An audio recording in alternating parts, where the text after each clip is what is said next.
Your Majesty.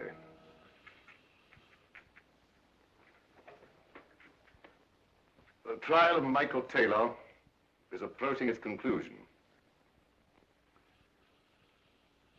Your Majesty's continuing personal interest in this extraordinary case has afforded me the utmost gratification. I hope to remain to the end a silent observer, but if the verdict should prove a disappointment to the expectations of Your Majesty's government,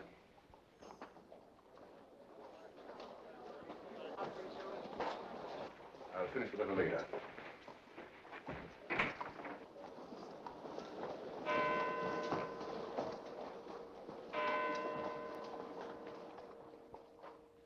But honorable justices of this court, gentlemen of the jury, never in all my experience has there come to my attention a crime of such unmitigated atrocity as the one of which this prisoner is accused.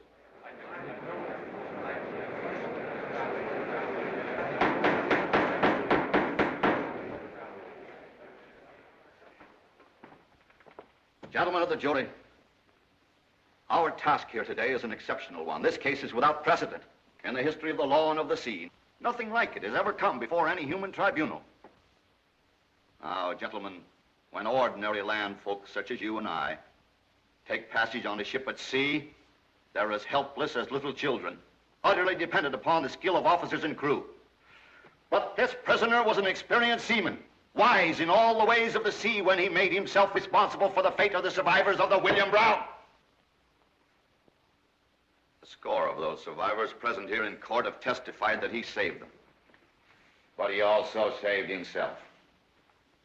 And there were 18 other human beings on the good ship William Brown who might now be alive. Where are they? Her husband. That child's father. That woman's only son. Where are they? They are not here to testify because they were destroyed willfully and intentionally by the hand of this man. 18 human souls. 19, if we include Lieutenant Tarleton, whose violent death has been described here by his sister, Margaret Tarleton. Keeping this in mind, we can understand why the prisoners had no word to say in his own defense. Even his wise and experienced counsel have been able only to weakly claim that he saved as many as he killed. Well, let us examine the record of the prisoner for evidence to support this claim to philanthropy. What is his profession? A slaver. When he sailed on the William Brown, it was upon slave trade business. Do these facts present to you a philanthropist? A generous, warm-hearted saver of human lives? They do not. They present him for what he is, an incredibly selfish, intolerably callous mass murderer. He isn't! He isn't a murderer! Your Honor, I was there, I saw it! Silence! The jury has heard your testimony. Be still. I can't, I mustn't! He saved my life, he saved my mother's life. And he saved her life, too. And mine. And mine, too. It's murder to take a life, even to save your life, or yours. It was a godlike thing to do. Nobody but God has the right to do it. You can't save some by killing others. What would you have done if you'd been there in Taylor's place? Not what he did. Consulted Blackstone first? I don't have to stand for this insolence, Then sir. sit down! Gentlemen, please. Officers, Ellis, clear the courtroom.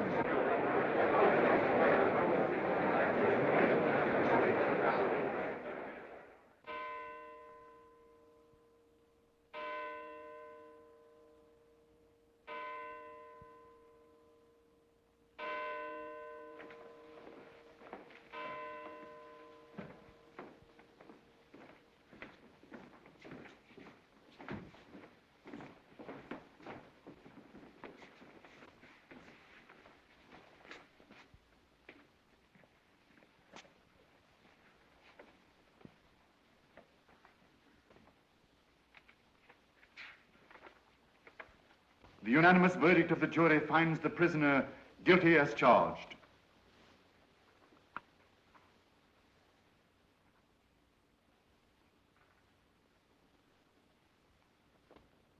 The prisoner will be removed to his cell until 10 o'clock tomorrow morning, at which time the court will pronounce sentence.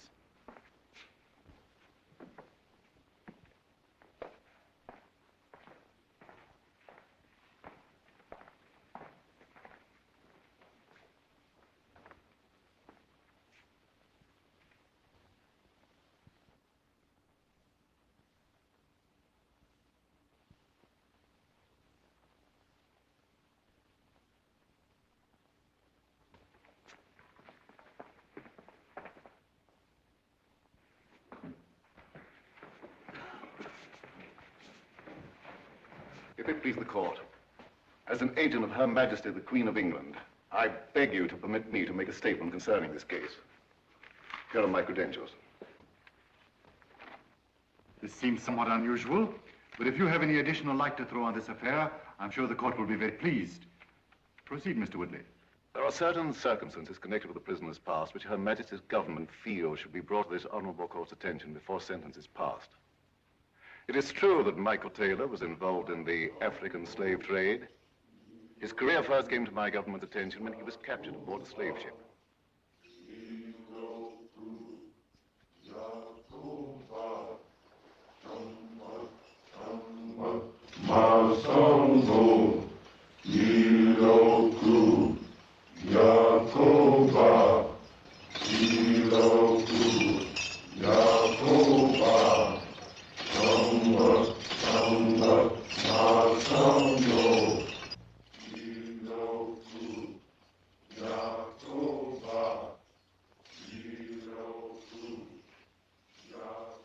Die, to sleep no more, and by a sleep, to say we end the heartache and the thousand natural shocks that the flesh is heir to.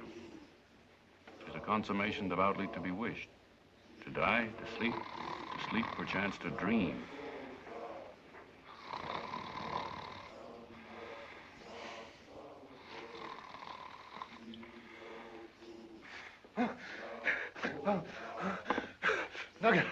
Nugget.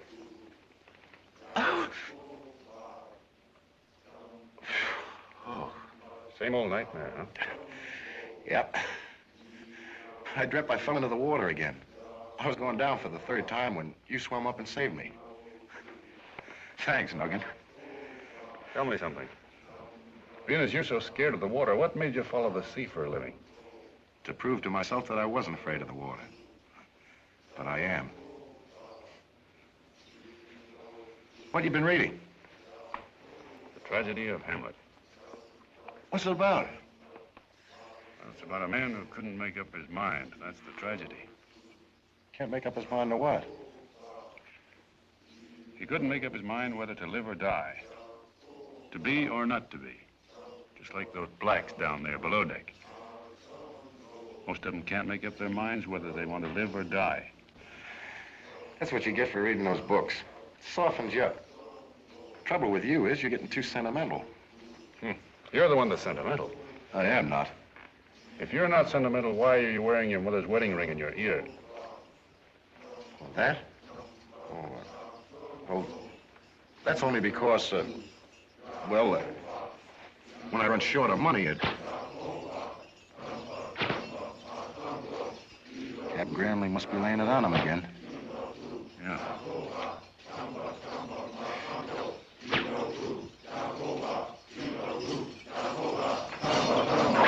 I'll teach you to be quiet down there. Be quiet, you black rat.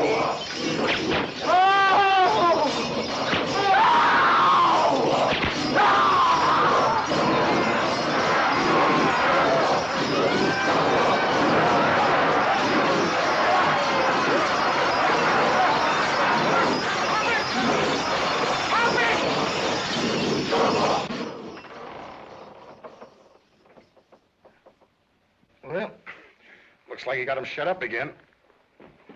Father, Mr. Taylor, they got Captain Granley down the hall. He fell in and they got him.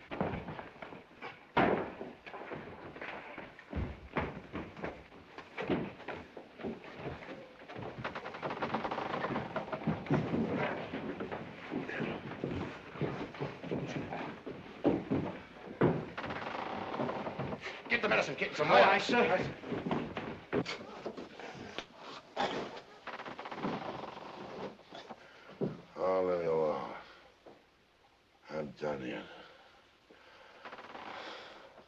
Carter, you take charge of the ship. Taylor, you help him. And when you reach Savannah, turn the ship's log and papers over to Updike and Morgan. But if the British sight you, destroy them.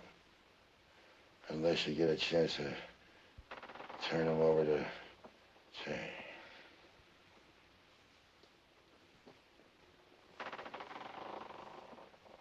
Did you hear what he was trying to say? Sounded like a name. I didn't catch it.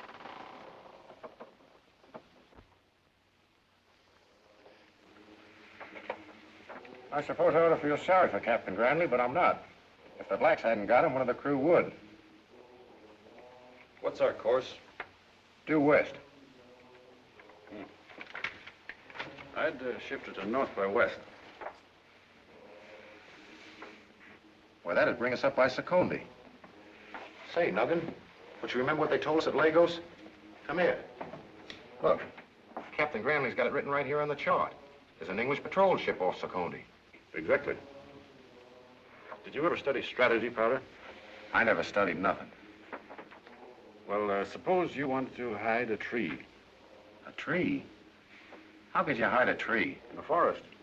But this patrol ship ain't in the woods. Well, maybe not, but... Well, how many times have you been chased by a policeman? More times than you can count. Well, then you ought to know it's much safer to follow a policeman than to have him following you. I never thought of that. What's your course? Due west, sir. Bring her up north by west. Aye, sir. If we do sight the English patrol, we can outsail her. Sure we can.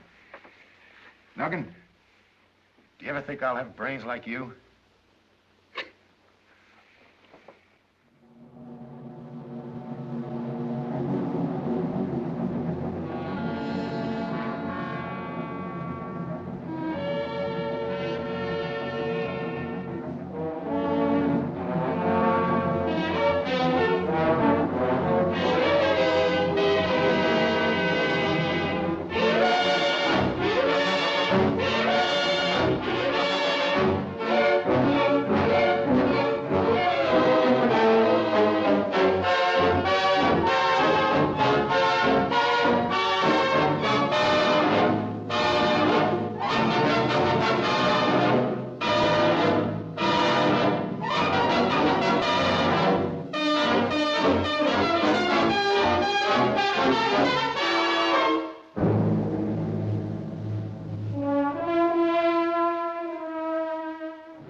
Nuggin, my thumbs are slipping.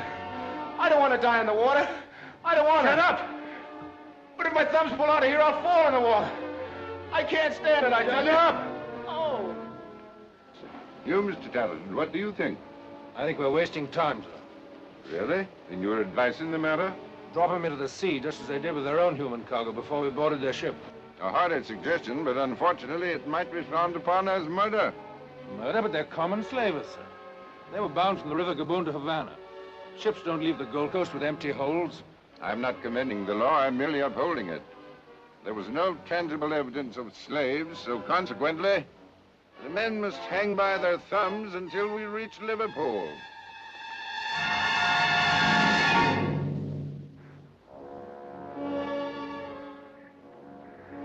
Cut us down.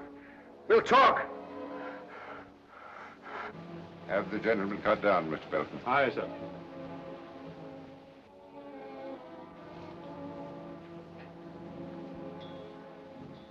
We picked up Nuggin here off the Gold Coast while we were waiting for a cattle train of slaves. Nuggin's ship foundered in the shoals of the Delaware, and our captain signed him with the crew. He's pretty green. He don't know he's signed up for a slave ship until he's aboard. Then it's too late. We're 3 days out to sea when them slaves start making trouble. Sucking blood. You know. We call it making sangaree. So they take an oath to stick together.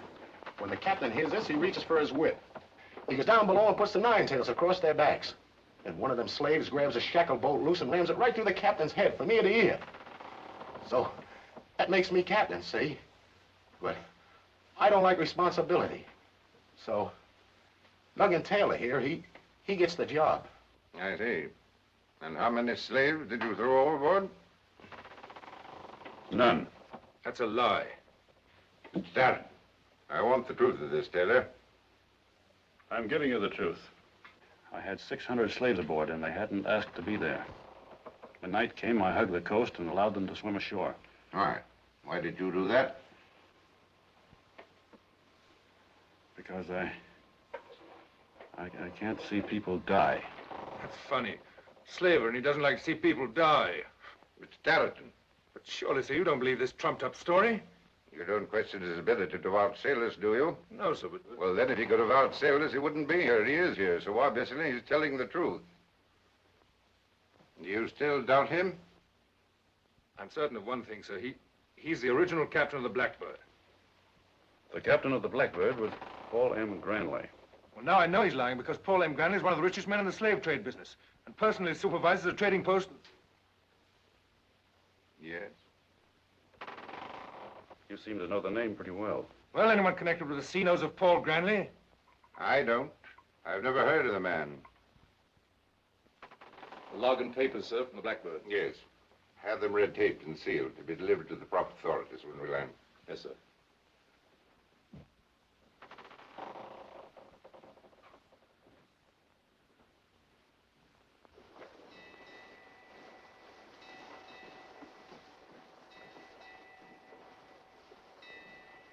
Slim Lucy Lister, yo-de-yo-de-yo.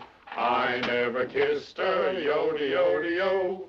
Lanky Lucy Lister, I never kissed her, but she had a sister, yo-de-yo-de-yo. Plump Sadie Danker, yo-de-yo-de-yo. Hung like an anchor. Unusual procedure, an English officer bringing water to prisoners. But I happen to have certain regrets about my action this afternoon. Pay me. You're the luckiest feller I ever knew. Now, look here. I came down here to, sort of apologize. And I meant by insolence. I don't like insolence. What do you like? I don't know whether you think you're being funny or not. You thought nothing of taking advantage of your position to insult us, and now you come to see us. Why? You would like to know if I was with Captain Paul M. Granley when he died. Was he conscious? Did he betray anything before he passed away? England has a monopoly on your kind, Mr. Tarleton. There are sons of rich parents in America who also look upon the trafficking in human flesh as business. Sooner or later, you'll get caught, but it's not my business to catch you. A year on a slave ship wouldn't do you any harm. Get the stench of the slave deck in your nostrils. Rub shoulders with fowlers and gamblers who've got scurvy and mouth rot. You never heard of ophthalmia. Captives of white men get it. They go blind.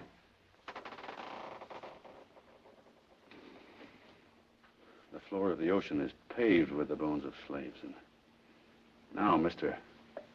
Tarleton offers his apology. Well, that's the second bet you won, but there's a third. That you didn't know as many verses as I. That's a bad bet, my friend. Sweet Gertie Garber, yo-de-yo-de-yo. She married a barber, yo-de-yo-de-yo. Sweet Gertie Garber married a barber, but she'll be at the harbor, yo-de-yo-de-yo. But she'll be at the harbor, yo-de-yo-de-yo. But she'll be at the harbor, yo-de-yo-de-yo.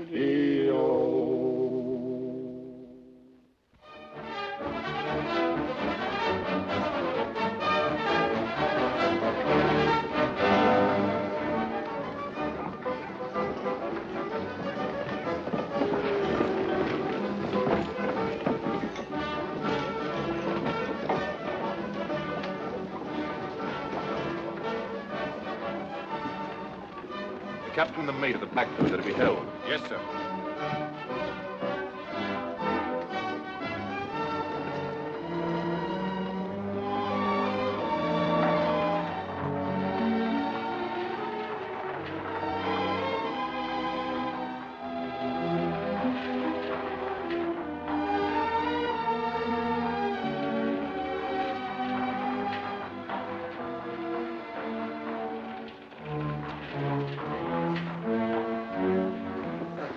Upper crust. A fluffy duck. Better plop them kind.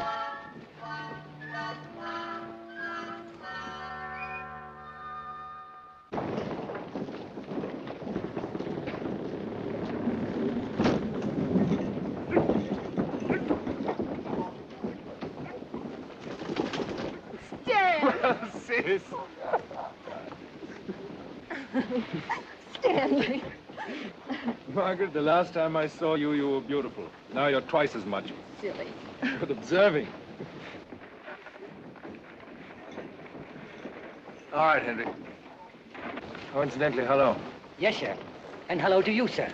Skipper-doo now. Get along. Skipper-doo.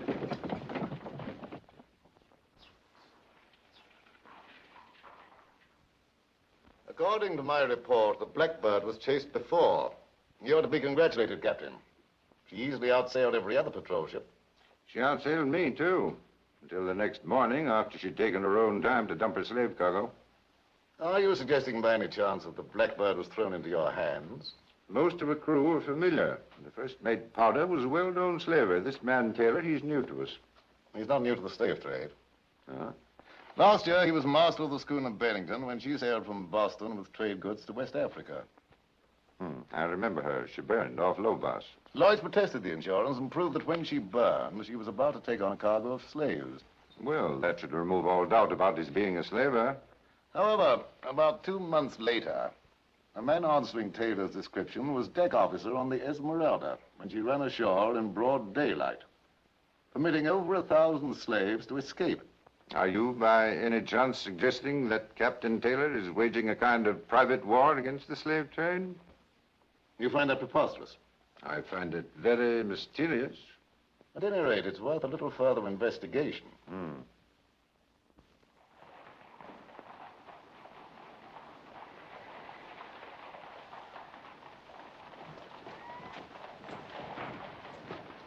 I've been in a lot of jails, but this is the first time I've been paid to get out of one. When that patrol ship took us, I was worried some about maybe you wasn't so smart as I thought. But look how it's come out. Here we are, we're well off as we took that stinking cargo all the way to Savannah. You were certainly right about that strategy. They wasn't expecting us to tell the truth, so when we did, they didn't believe us. Beware the Greeks bearing gifts. What Greeks? Well, at the siege of Troy, the Greeks left a big wooden horse outside the city. What for? Well, that's what the Trojans wondered. After they pulled the horse inside the gates, the horse opened up and the Greek soldiers jumped out, and Troy fell. There you go, getting sentimental again. I ain't interested in horses, but I could get excited about a horse's neck.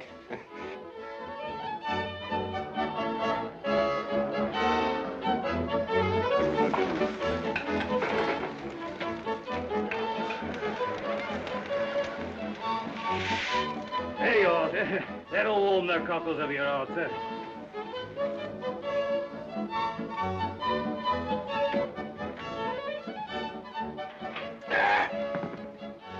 Better than that bilge water, eh? Yeah. Now in chess. When your opponent shoves up a pawn that looks like a present, it might be a mistake, and then again, it might be a trap. Is that all you can think about? Hey, look at that one over there.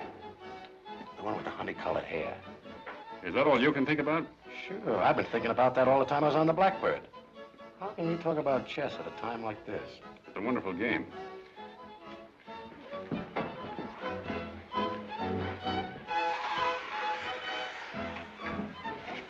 Hiya. Hello. There's a gentleman upstairs who wants to see you. Already? I'll show you. Among other things, I'm thirsty.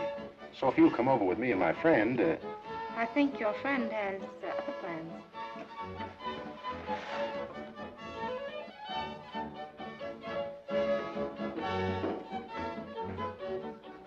I wonder if she plays chess.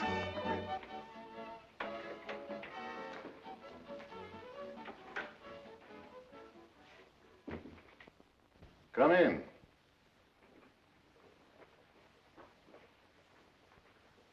My name's Woodley, Mr. Taylor. Barton Woodley, British Intelligence.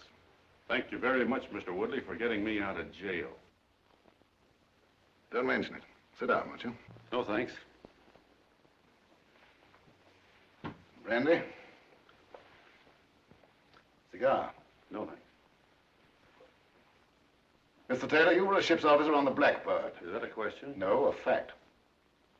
Mr. Woodley, your manners are those of a gentleman.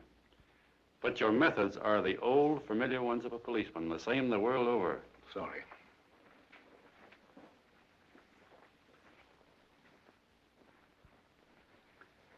I should try and change my methods. I suggest you come right to the point. Now, it occurred to me when I heard Captain Marticel's story that the fate of the Blackbird was quite interesting. Someone on board was either incredibly stupid or else desired her capture. You don't seem to me a stupid man.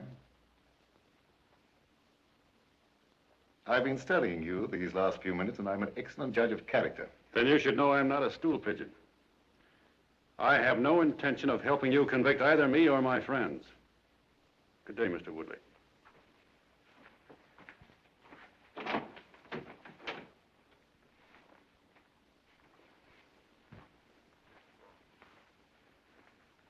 Is that still your last word? What difference does it make? Jail today or jail tomorrow? I can't let this opportunity pass. It may never come again. Possibly I am mistaken in you, and yet no other man will do. Will you come with me? With or without them? Without, and by this door.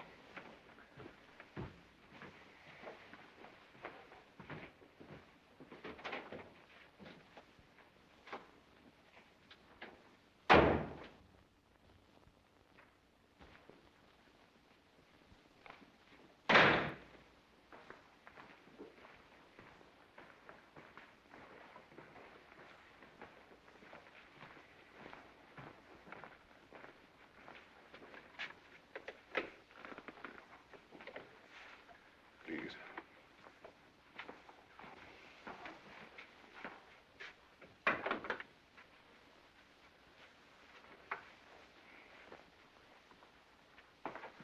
I can assure you, Mr. Taylor, that you're the first slaver that has ever stood in this room.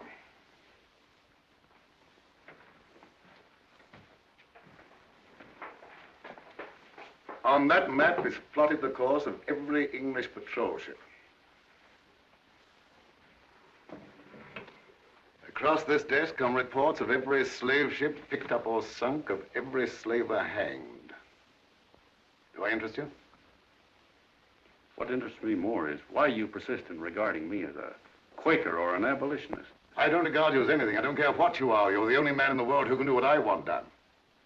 If you were a thief, a traitor, or a complete scoundrel, you'd still be the only one. Well, no harm in denying the thief or the scoundrel. Mr. Taylor, I am about to destroy years of labor or to crown that labor with a success. It's a gamble involving not only my own career, but the imperial policies of England. I'm taking this risk in the hope of dealing the slave trade a mortal blow.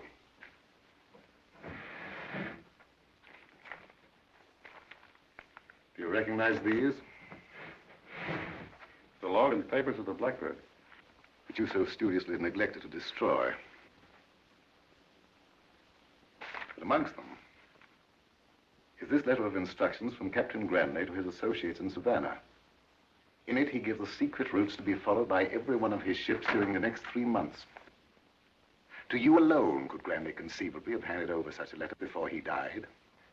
If you deliver it in Savannah... There'll be an English patrol ship laying in wait for every slaver that sails. Precisely. Does that interest you, Mr. Taylor? Very much.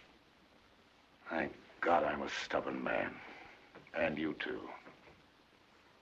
Don't you fellas in this sort of work have ways of altering documents like this? Yes. Because this letter deals only with ships leaving Africa during the next 3 months.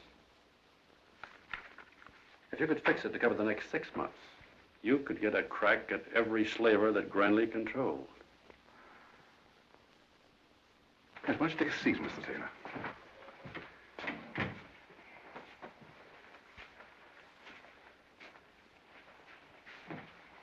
Cigar?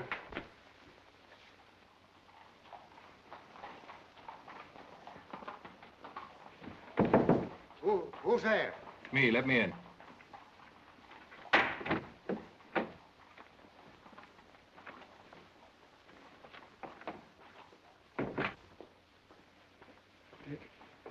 Did you get the Blackbird's papers?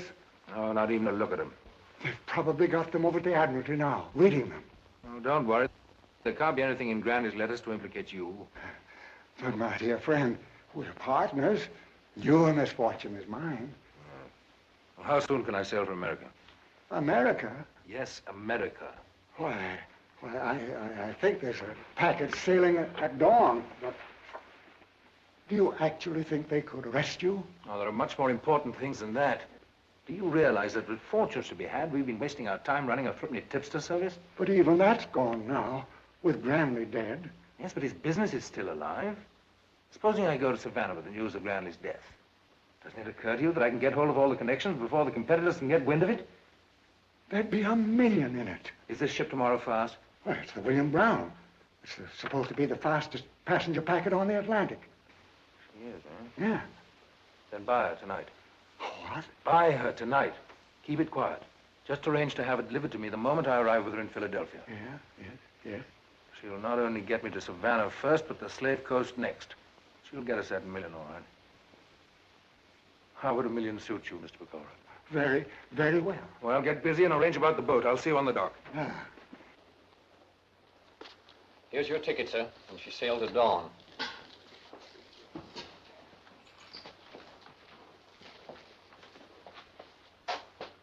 Did you propose to take your friend with you? Well, I'd like to. Yes, I quite agree. His company will help brand you as a slaver. And naturally, till your work is finished, you must be known as one. I understand. Godspeed. Thank you. You see what happened to my friend? Which one was he? Well, the fellow was sitting right over there with the dark-haired girl. Oh, him. He went out with her. Where'd he go? I wouldn't be knowing. Said he was looking for you. Tomorrow? Well, where do you think he went? Now I remember. He wasn't looking for you. He was looking for a girl for you. I've got to find him. When he comes back, tell him to wait here for me. Tell him I'm sailing for America this morning. America? Yeah.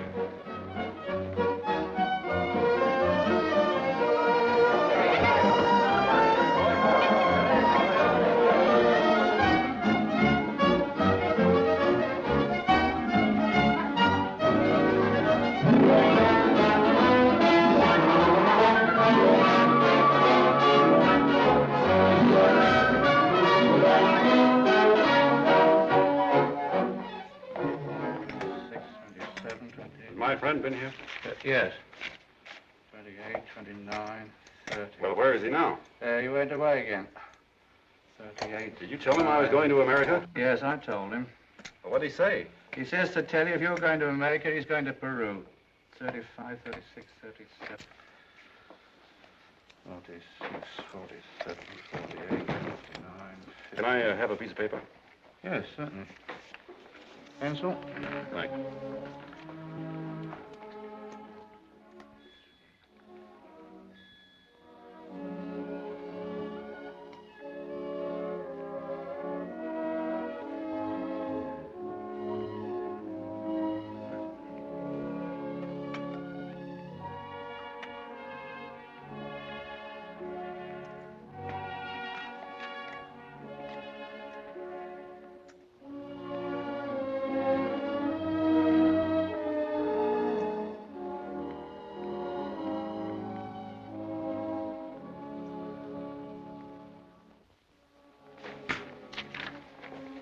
Will you give this to him when he comes back, please? All right.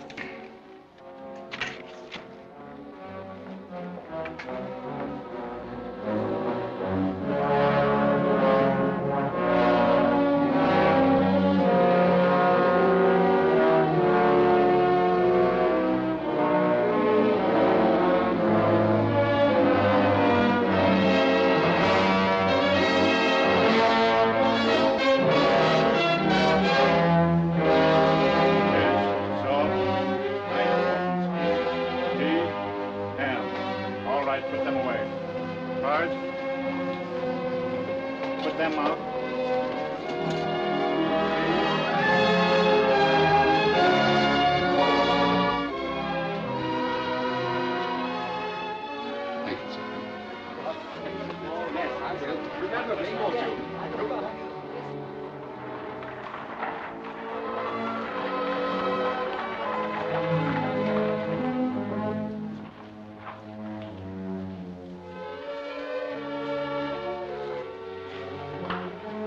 Henry.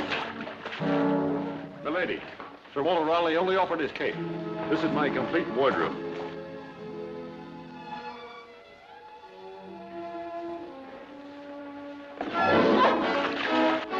Sir. I'm sorry.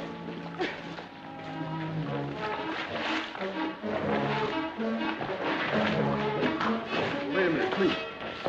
Please remove this thing. I'm sorry, I was just trying to help you across the... My shoe. Yeah, I can do it.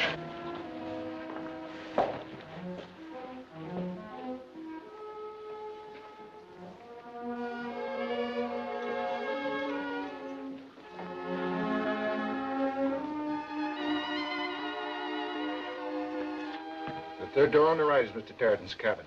Thank you.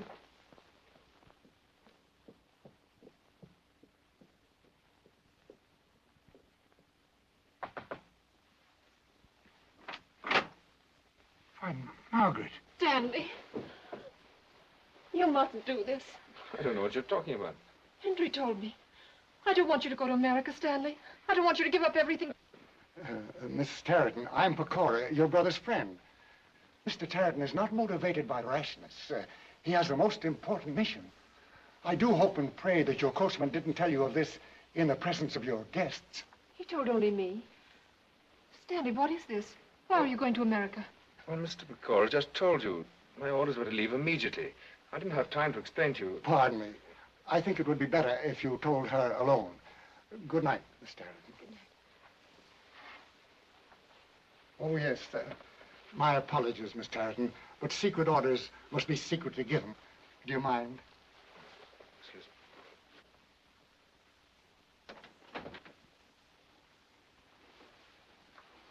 You must take her to America with you. How the devil can I do that? She must not leave this ship. She's a woman. She will talk. And what about the coachman? I'll take care of him. Pecora and Tarleton. Good luck, my boy.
Sweet Susie Sample, yo-de-yo-de-yo, with cheeks like an apple, yo-de-yo-de-yo. Sweet Susie Sample, with cheeks like an apple, so you are hiding from me, yo-de-yo-de-yo. Pay me. I'm one up on you.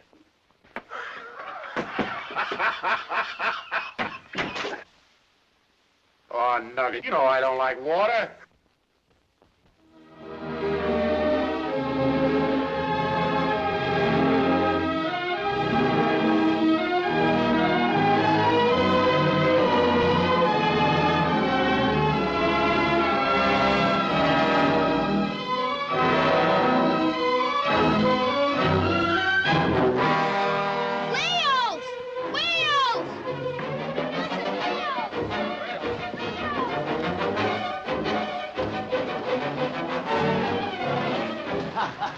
Not whales, porpoise.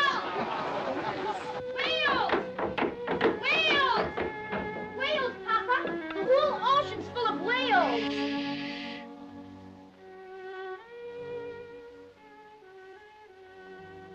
It's Mama's music. Yes, Mama's.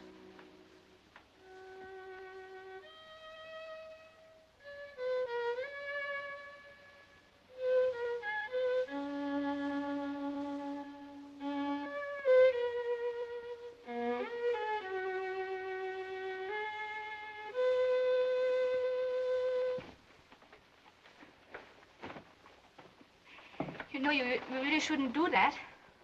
Why don't you let the mud dry first? And then you can just brush it off. You can?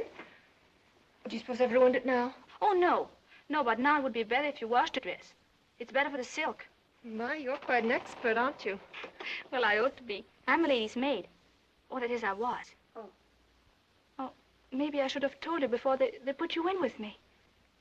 Well, on the contrary, it was sweet of you to let me come in at all. Oh, I'm awfully glad to have company. I was afraid I was going to be lonely. I'd be glad to clean the dress for you, if you just change into another. I'm afraid I can't. I haven't another. I'll have to make the whole journey in this one. Oh, no, you don't have to do that. I've got some dresses. My mistress gave them to me. Maybe one of them might fit you. Oh, that's... Well, of course, if you don't mind. Mind? Why, I'd be terribly grateful. Is your mistress in this section of the ship? Oh, no, I'm alone. Maybe I shouldn't have left a good position and go running off into a strange land. But I don't think I would have left England if it weren't for my daughter. You have a daughter? Oh, no, not yet. But I'm going to have one someday. And when I do and she grows up, I don't want her to be a lady's maid. Well, she needn't be.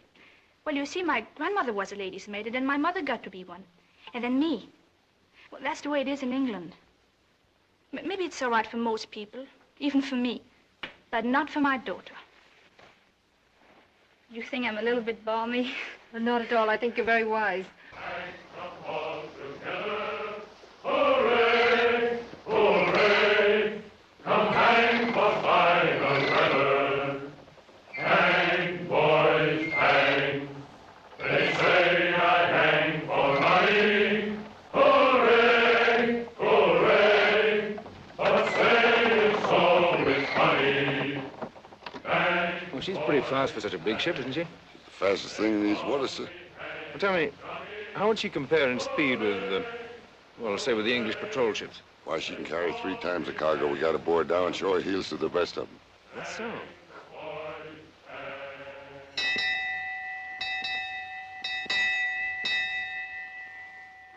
Yep, that's what it looks like to me, a rooster up there. Flapping his wings and screaming at the top of his lungs. Do you know what he's saying? Nope. He's crowing, "Mister, I'm freedom." And do you know what I mean? Nope. Well, you're thick. Maybe I am thick. But that ain't a rooster, it's a flag. Well, that's just a figure of speech. I mean, it's loyalty. Something you got, something to look up to. Look up to? What for? Did you ever march in a parade with the bugles blowing and the flags waving? Nope. You didn't, huh? Well, did you ever... Well, you know what a sunflower is, don't you? Sure. It grows in backyards. Ever notice the way it follows the sun? Uh-huh. Like that. Always looking up. That's loyalty. Loyal because the sun gives it a reason for living, warms it up and makes it bigger. Does something to it inside, you know. Nope. And the way you're telling me, I ain't never gonna know. Looks like you're getting sentimental again. Let's get down below where I can get a little grog and I'll get into this thing too. Come on.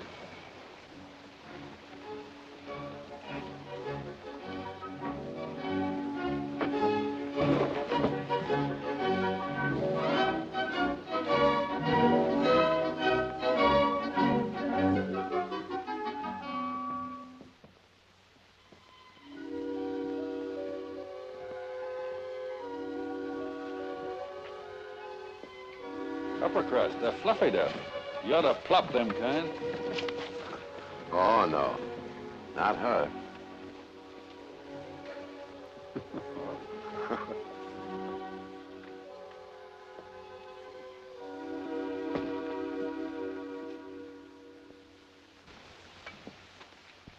Well, gentlemen, I'm in no mood for jesting today. Come on, release the target. You heard him. Release the target. I don't like the way he said it. Said it. I should have a way to say it. Come on, vite, vite, vite, vite. Allons, allons, allons. Release it. I still don't like the way he says it. He doesn't like the way you say it. Can't you tone it down a little? Maybe add a please or something like that? Imbeciles. What's that? Most anything.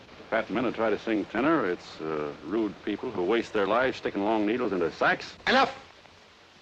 Perhaps, gentlemen, you don't quite realize whom you're talking to. I have nicked people's ears for less than that. I am Gaston de Bastonnet, the Gaston de Bastonnet. An odd title, my gentle-tempered friend. Title? What title? The. The? The de Bastonnet. Not Mr. de Bastonnet, nor Count, nor Duke, nor Marquis, nor Sir de Bastonnet, just T-H-E.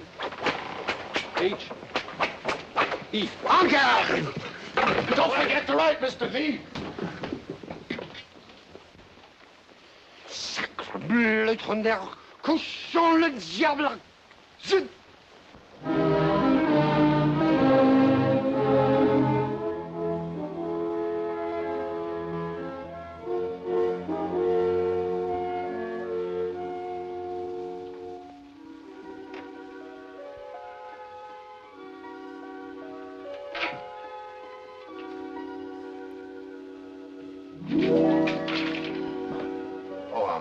So sorry.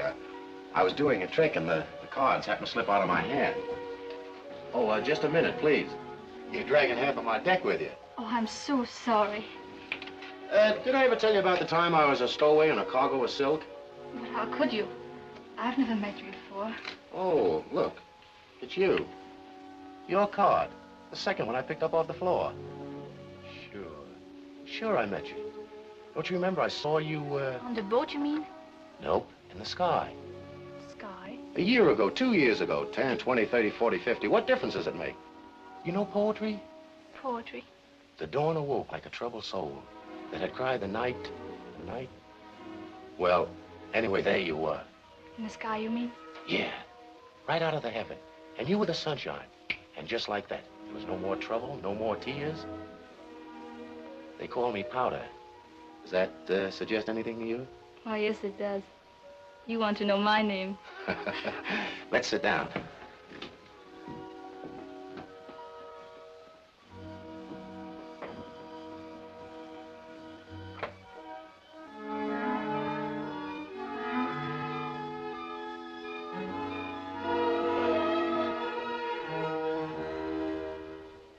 But weren't you afraid fighting so many at one time? Me afraid? I had my sword, and after all, there was only 10 of them. They came at me through the cane breaks and across the swamp. All of them with knives as long as my arm. And what did I do? You know what I did? I'll show you.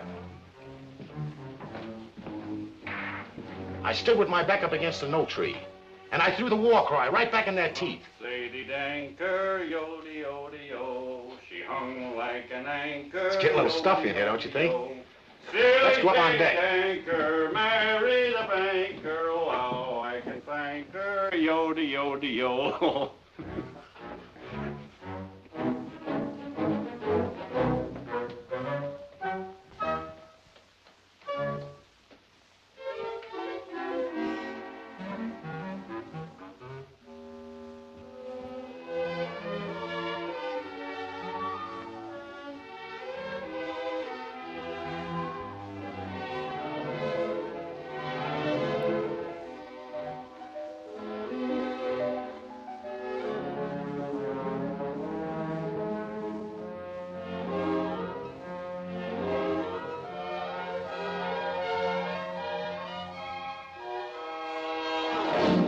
Thank you.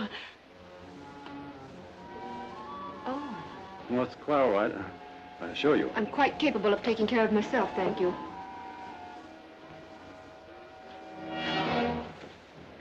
Here, the sea's all very simple once you get the hang of it. Now, you put one hand there, and the other hand here. Now, you hang on. Now, we have it.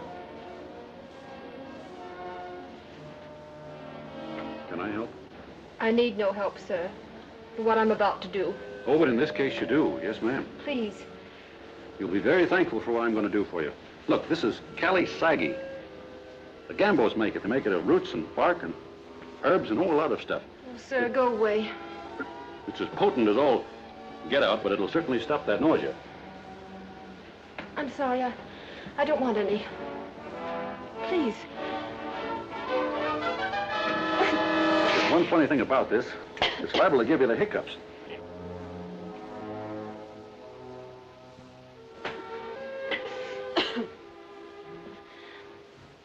Go on.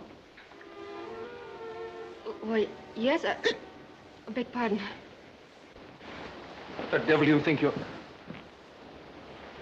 Oh. Well, how are your thumbs? Better? Much. And your conscience? Quite undisturbed, thank you. Let's see, I think the last time I saw you... We you won't go into that now. Well, since it concerns my sister, I don't see why not. Sister? Stanley, he was only trying to cure my seasickness. I think he did. Kalasagi, the natives grunted. Oh, rubbish. Now, look here, Taylor, I don't want any more nonsense from you. You're the type of man who's likely to... But Stanley, he was only... I don't care what he was... I'm telling you what he is. He's a common slaver, regardless of what my superior officer's opinion of him might have been. Oh, is he the man who... Yes, who hung from the halyards by his thumbs. Now, look here, Taylor. I warn you that I don't want a man like you... I said that I don't want a man like... You mean a man like you think I am? You're just as insulting out of that uniform as in it.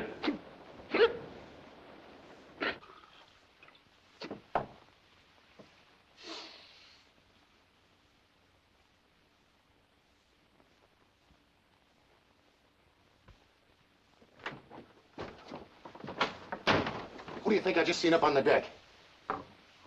Oh, so you know that. And that fluffy duff that gave you the eye on the dock, she was with him. Oh, so you know that too? She's his sister. Well, you better be remembering what you told me about looking out for the Greeks when they got horses to give you. I don't know what your game is. It's all the same to me, whatever it is. But if there's anything you want done... Listen, there's just one thing you can do for me. What's that? Two things. Sit still and be still. It's, all right if I twiddle my thumbs. Come in. Pardon me, gentlemen. I've come to apologize again. I'm very sorry, Mr. Taylor, for my quite unnecessary rudeness. I know we've rubbed one another the wrong way each time we've met, but I see no reason why we shouldn't, well, have a new start and be friends. I like the idea of a new start. Since we're both going to America, I thought perhaps I might be able to be of some service to you. You having just lost your ship. For instance, I've some very good connections in Savannah. So you're going to Savannah? Now, don't be stupid. You know perfectly well what I'm talking about. You were there when Granley died, I know, but that doesn't give you the opportunity to interfere with me. You understand? You speak very distinctly. Think it over. Take your time.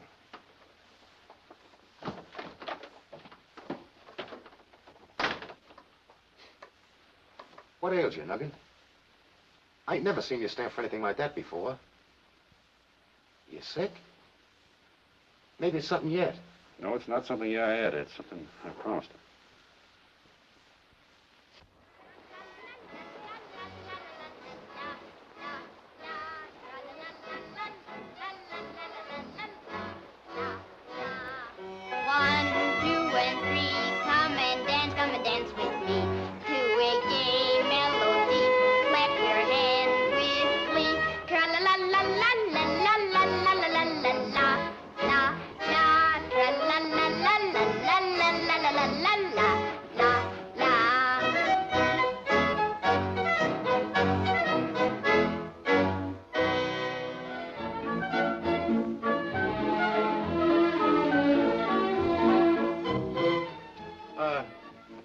Do you mind if I use this? No, help yourself. Thanks.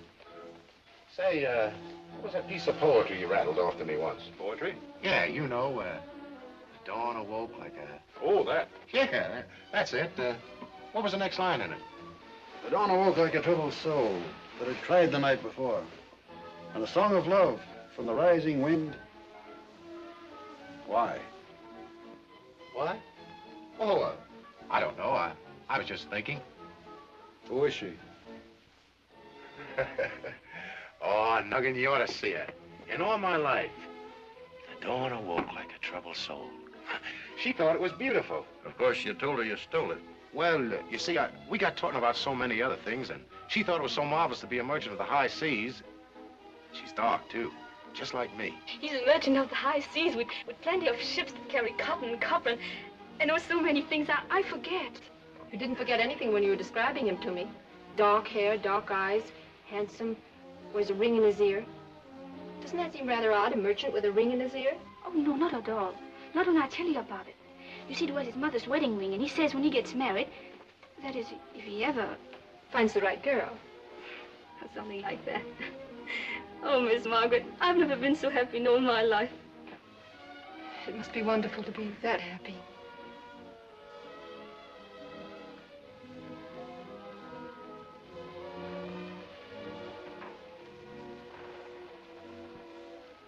Why should you believe what other people tell you? You've never even spoken to him.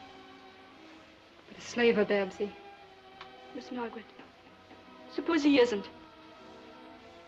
You'd never forgive yourself. Would you? Then back into the blockhouse boy said Pete, the one-eyed scout. There's danger in them yonder woods. There's Mohawks all about. They're armed and painted up for war. They'll strike before the dawn. Protect your wives and children, men. To duty. Carry on. A startled deer on Damon's Peak gazed wide-eyed at the fray. Saw.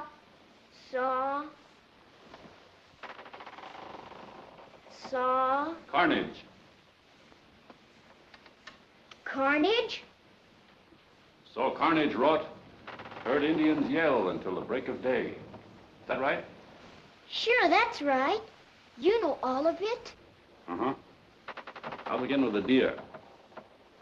The startled deer on Damon's Peak stared wide-eyed at the fray, saw carnage wrought, heard Indians yell until the break of day. The earth reached up to kiss the sun, found peace in Shattuck's glade, and of the Mohawks there were none, for a history had been made.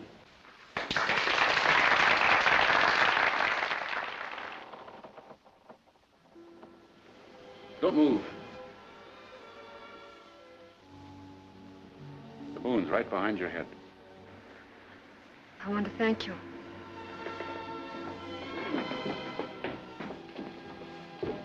Thank me for what?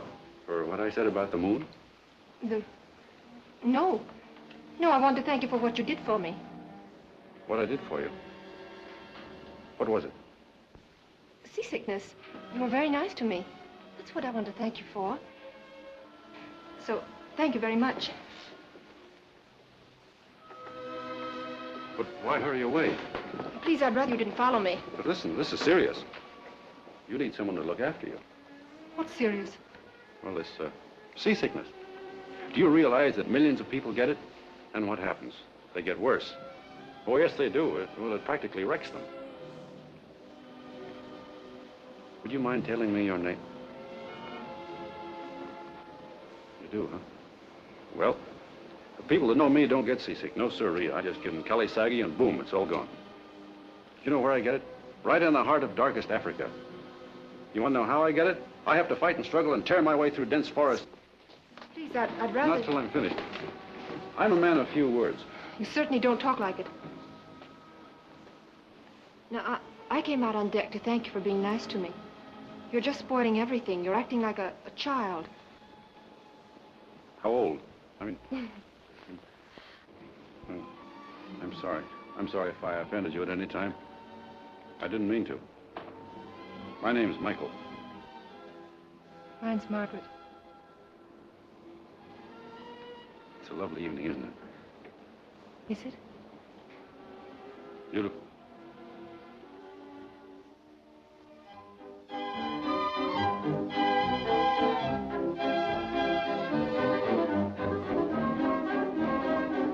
And I have to confess to you because it's the only honest thing to do. You told me about yourself, who you were and what you did. A merchant of the high seas. Somebody who means something in this world. I've told you nothing. Who I was and where I came from. You don't have to. I know. You came from the... From the sky. That was so nice. And I'll never forget it. But What you don't know, Powder, is that I'm a servant, a lady's maid. I mean, I was. I was going to America just to...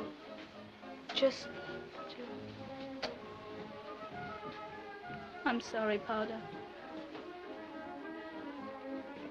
Did I ever tell you about the sunflower? It looks up into the sun, just like I'm doing to you. But the sun ain't nothing. And you are. You're Babsy. Now I had him at the end of the carpet. He made one terrific lunge at me, but you don't know Gaston de Bastille. You know what happened? You know... You make me very nervous. You don't mind if that's said. Please, listen to me. I lunged at him.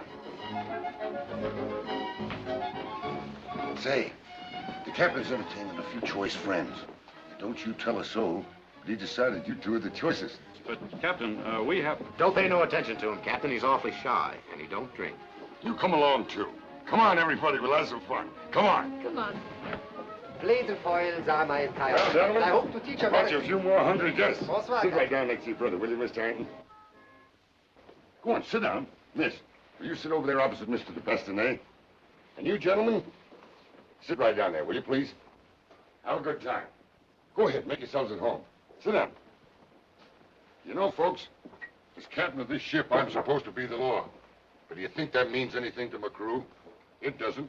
Please tell me. 6 horns of the finest cheese. I'm having such a good left time. Liverpool, but they steal, ladies and gentlemen, they steal. Mr. de Bastonet, you're very good with a blade. Will you slice the cheese, please? And now for the wine. So you laugh because I tell you that dueling is a business, eh?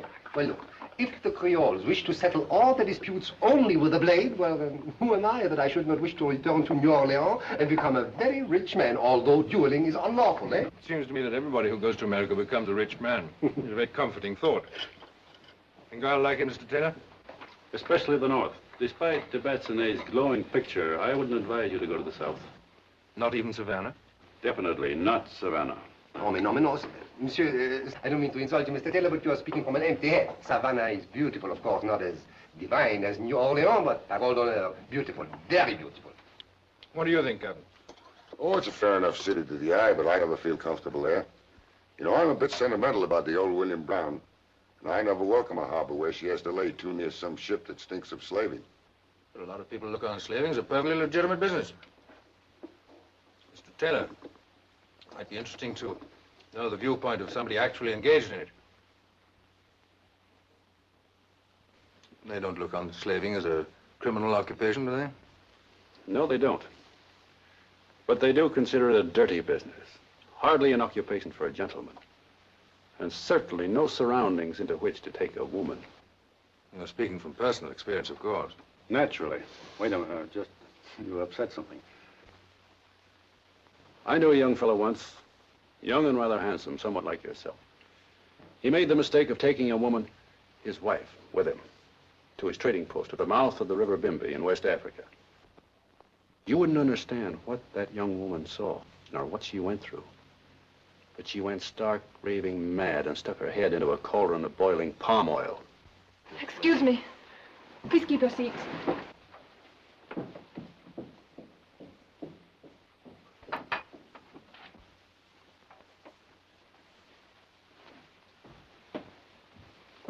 Oh, I seem to have offended him. Miss Margaret. I'm sorry. How could you sit... Miss Tarrant, Nuggan, I mean Mr. Taylor. He didn't mean to hurt I you. don't He care only what said he that said. because he wanted to. My brother was right. No one but a real slaver could have talked the way he did. You mean you think he's a slaver? Your brother didn't tell you why he was aboard this ship, I did don't he? want to talk about But that. I do. I'll talk and you listen. He's no slaver. He never has been. I told Nuggan that story. I told him because I was there when it happened. I'm no merchant of the high seas. I never have been. I'm the one that's been a slaver, a worthless good-for-nothing.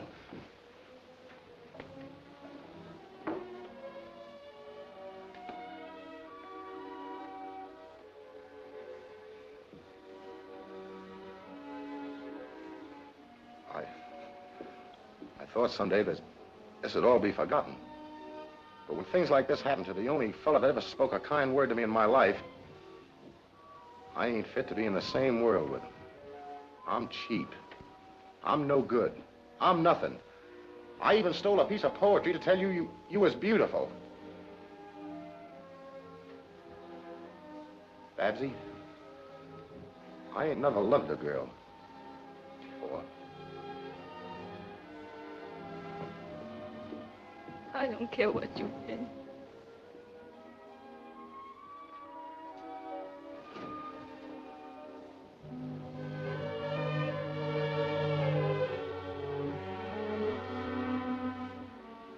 Why did you lie? Oh, well, you mean at the table? Well, Carter told me. Well, Powder's a bit twisted in the head. Why don't you answer me? May I ask you a question? Of course. Why are you making this voyage with your brother? There's no mystery about me. My brother was leaving unexpectedly for America, and he just asked me to go along on the spur of the moment. There's nothing odd about it. I'm glad I did it. So am I. Are you sure you're not making a mistake? I'm not a helpless child. Oh, but I helped you once out of your carriage, and I helped you with your seasickness. A fellow in China once told me that if you help a person the third time, you become one of the family. I wish I could help you again.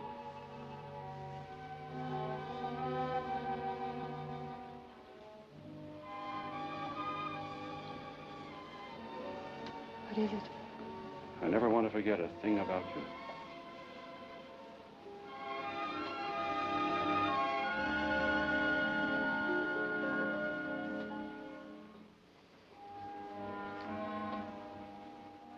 But when things start to happen, and things are bound to happen, remember this. There's nothing you could have done to stop it. And nothing is going to stop me. Remember, nothing.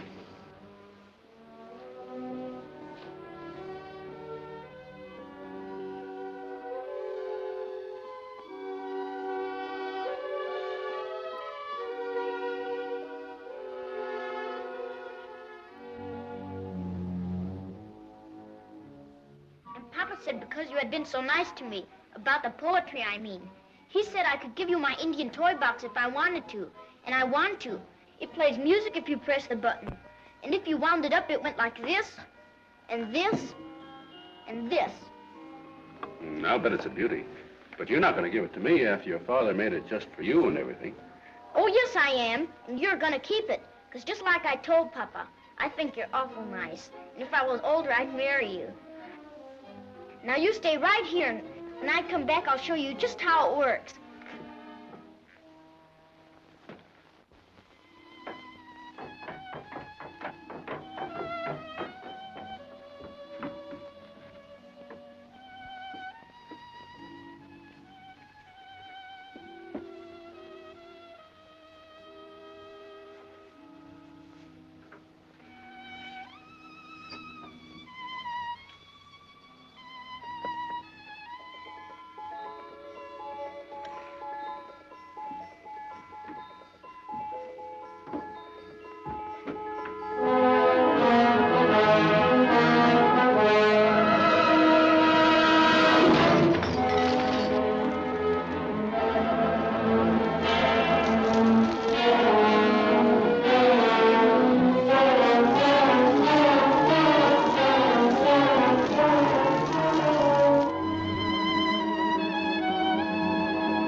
Davy, call us again.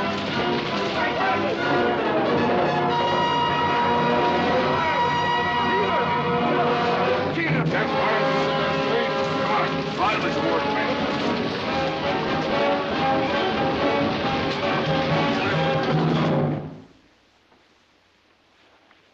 Shut the door.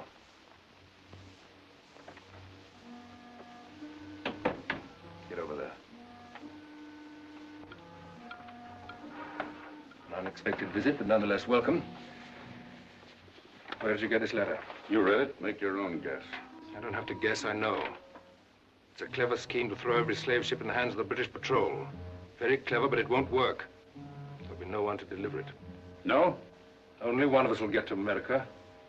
It's pretty evident that it won't be you. Come on, take him up. Vengeance is both in. I say you. Stop into the road here between the fire and those steadicams.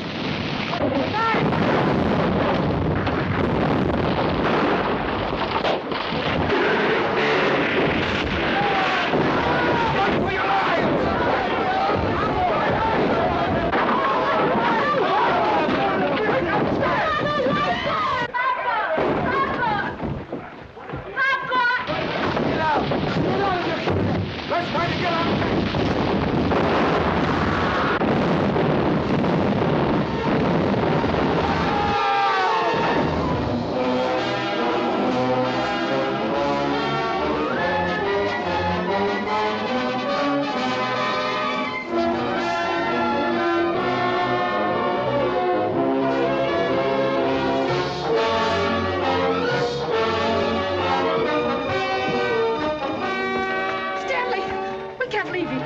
I can't take both of you. I'll come back for it.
Don't leave me, Powder.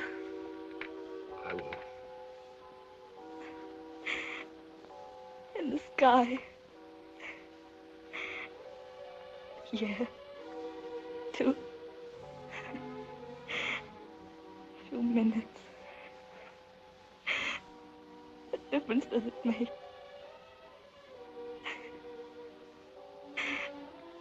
You meant it, didn't you, Powder?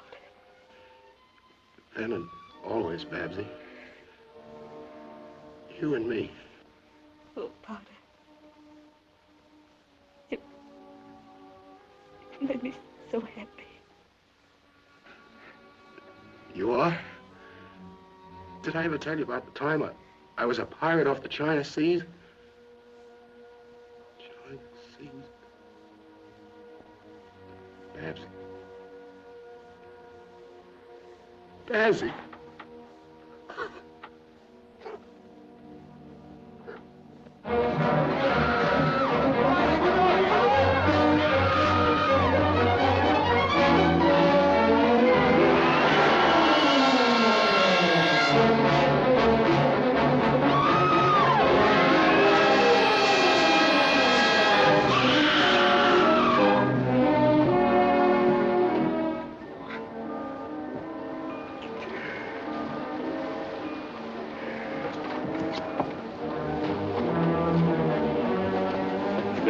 He'd gone from the cabin.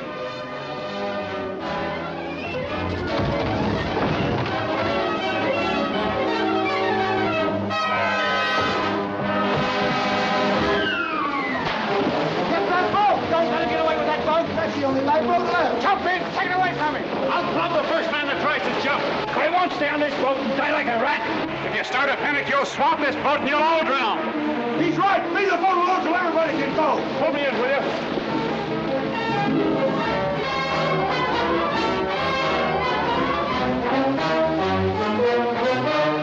The main saloon. Get all the food you can find, and in the companionway there's a keg of water. Bring it.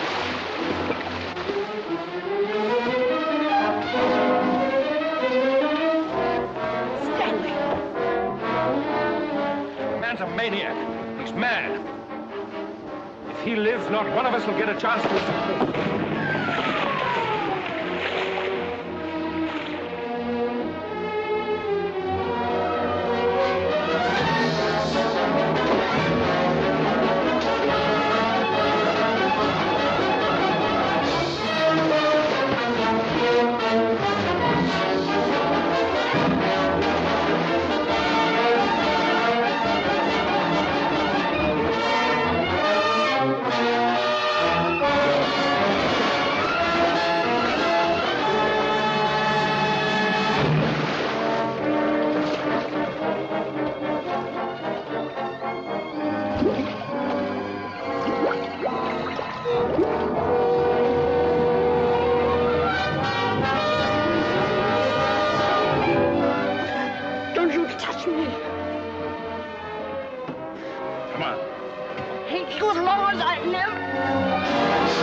Where's Babsy?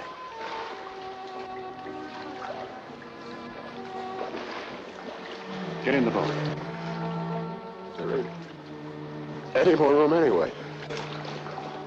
Come on, get in the boat. Nugget, I just found out what you meant about sunflower. You know it. There's your safety. He's something to look up to.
with clothes in there. Plug up those holes.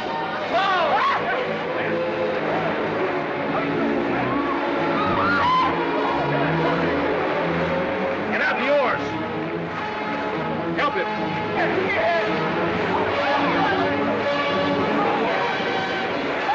We gotta have room to work. Somebody get over the side. Get over the side. We gotta have...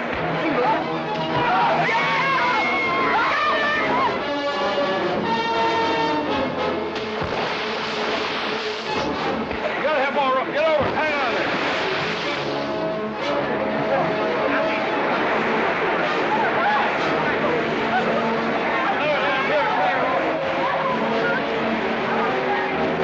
Don't follow the oars. Don't follow the oars. Hang on to the gunwale. Hang to the gunwale. Don't.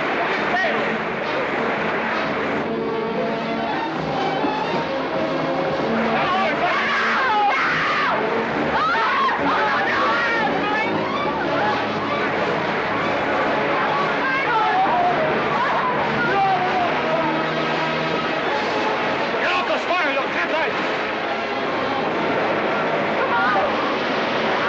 Get off the spire. Hang on to the gunwale. Get fore and aft. Get off the spire.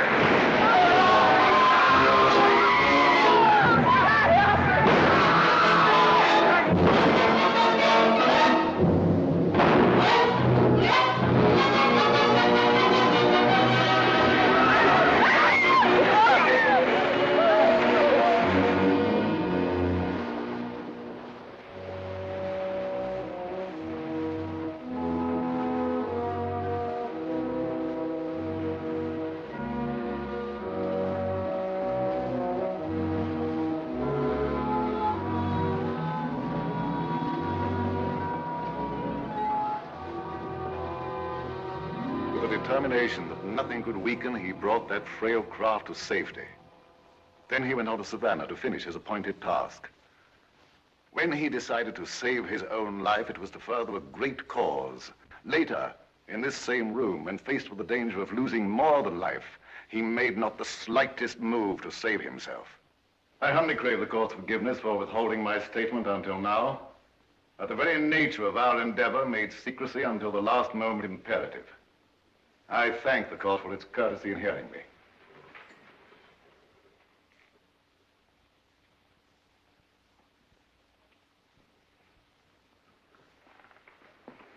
There is no hand except my sovereign's that I would feel more honored in taking.